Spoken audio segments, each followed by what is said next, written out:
Hello everyone, कैसे हैं आप लोग। आई होप सभी अच्छे होंगे और एकदम बढ़िया से पढ़ाई कर रहे होंगे। ये वीडियो आपके लिए बहुत इंपॉर्टेंट होने वाला है क्योंकि मैं इस वीडियो में डिस्कस करने जा रहा हूँ 6 टिप्स के बारे में जो आपके नीट प्रिपरेशंस को इन लास्ट के 20 डेज में बूस्टअप कर देंगे। तो मेरे साथ इस वीडियो में लास्ट तक बने रहिए और जानिए कि कैसे हम लोग अपने बायोलॉजी के मार्क्स को अप टू द 350 तक पहुंचा सकते हैं। जैसा सबको पता है बच्चों, सुप्रीम कोर्ट के ऑर्डर के बाद ये ऑलमोस्ट तय हो गया है कि हमारा जो एग्जाम है वो 13 सितंबर को ही होगा। अब इसमें पोस्टपोन को लेके ज़्यादा दिमाग पे कसरत मत करो और लोगों के भड़काव में मत आओ। पॉसिबिलिटी ये है 90% ज़्यादा चांसेस है कि आपका एग्ज़ाम जो है वो 13 सितंबर को हो जाएगा क्योंकि बहुत ज़्यादा ऑलरेडी डिले हो गया है। तो इस चीज़ से सबसे पहले निकल जाओ और अपने एग्ज़ाम पे फोकस करना स्टार्ट करो। अगर मान लो तुम ये सोच के बैठे हो कि चलो एग्ज़ाम पोस्टपोन हो सकता है, आपको अलग अलग वीडियो बना के ये सब बताने की कोशिश करें, अगर मान लो हो गया तो ठीक है, बट अगर नहीं हुआ तो तुम्हारा तो पूरा साल बर्बाद हो जाएगा। तो इस चीज़ों को छोड़ो, एग्जाम पोस्टपोन होगा देखा जाएगा, बट अभी ये मान के चलो कि 13 सितंबर को तुम्हारा एग्जाम होने वाला है। तो उसके लिए तुम अपना प्रिपरेशंस कैसे अच्छे से कर सकते हो और कैसे इतने कम समय में अपना जो बायोलॉजी का मार्क्स है वो 350 प्लस ले जा सकते हो। ठीक है, हालांकि ये बहुत ही इम्पॉसिबल सा चीज लग रहा है, लेकिन बच्चों आपके सपोर्ट के बिना, आपके मोटिवेशंस के बिना ये बिल्कुल पॉसिबल नहीं होगा। तो मैं जस्ट आपको मोटिवेट करने के लिए ये वीडियो बना रहा हूं ताकि आप फिर से एकदम बहुत ही अच्छे तरीके से एकदम अपना पढ़ाई जो है वो कर सके।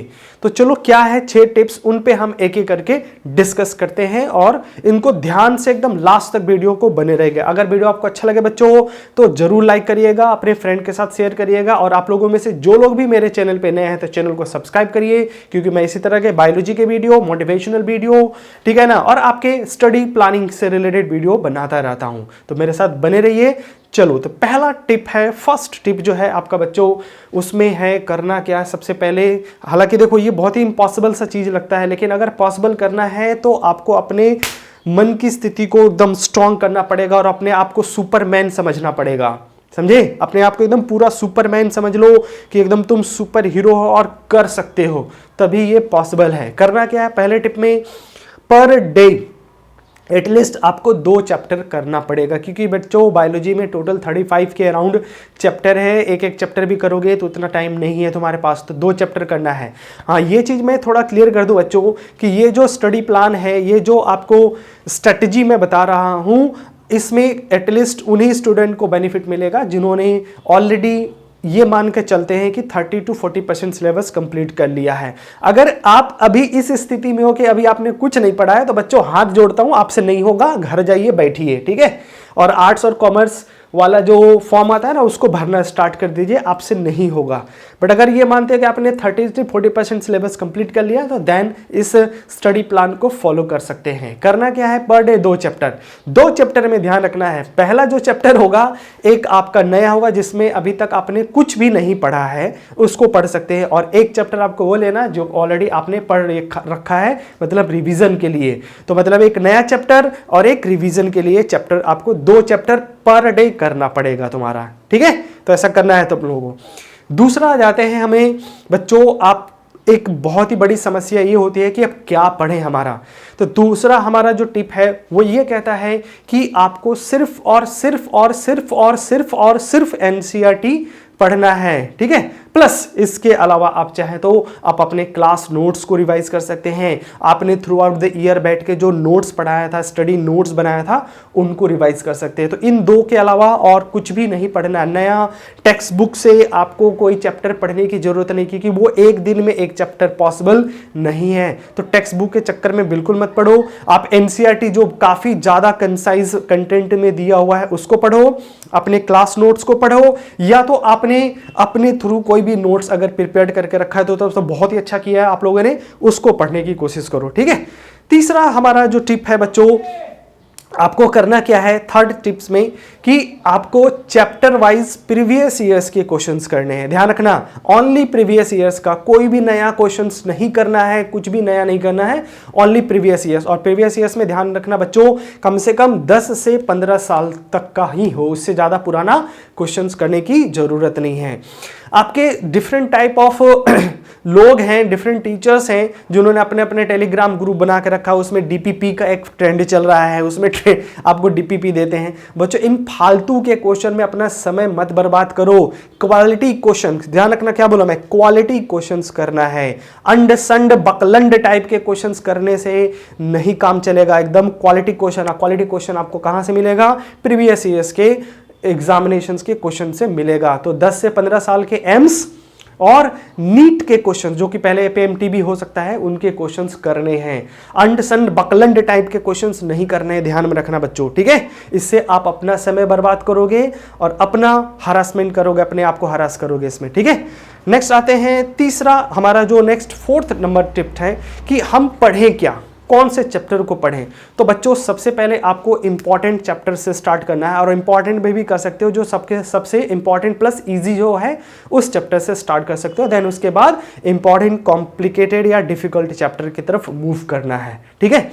मैंने कुछ दिन पहले ही आपको एक वीडियो बनाया था 10 इंपॉर्टेंट चैप्टर 11th के, 10 इंपॉर्टेंट चैप्टर आपके 12th के। तो उस वीडियो को आप एक बार देख लेना, मैं डिस्क्रिप्शन में डाल दूंगा, एक बार उसको देख सकते हो तुम लोग। तो ये 10-20 चैप्टर है टोटल, तो इससे आपको एक आइडिया हो जाएगा। फिर भी मैं कहूँगा बच्चों आप स्टार्ट करो इकोलॉजी से, फिर देन रिप्रोडक्शन, देन उसके बाद जेनेटिक जिसमें मॉलिक्यूलर और मेंडेलियन दोनों आ जाएगा, एंड देन उसके बाद आपको plant human physiology, cell biology, cell cycles, ठीक है ना।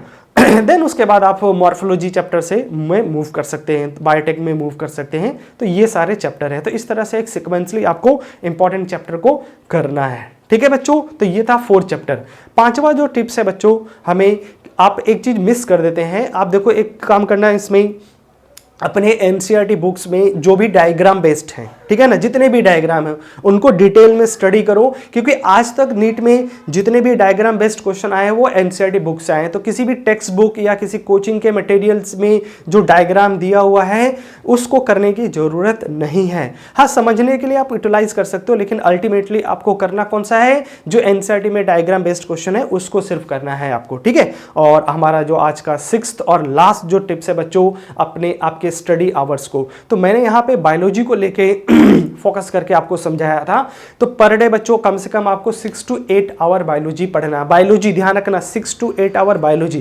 टोटल ड्यूरेशन जो है बच्चों आपको कम से कम आपको 14 से 16 घंटा पढ़ना पड़ेगा, जिसमें फिजिक्स, केमिस्ट्री और बायोलॉजी आएगा, और उसमें सबसे ज़्यादा समय देना आपको बायोलॉजी को। तो 6 to 8 आवर, अगर इससे ज़्यादा पढ़ सको, मतलब टोटल 14 घंटे आपको पढ़ने हैं, और 14 घंटे से ज़्यादा पढ़ सको तो अच्छी बात है, लेकिन इससे कम में गुंजाइश नहीं है। इन लास्ट 20 डेज में कुछ नहीं कर पाओगे बच्चों, आपका सिलेक्शन नहीं हो पाएगा।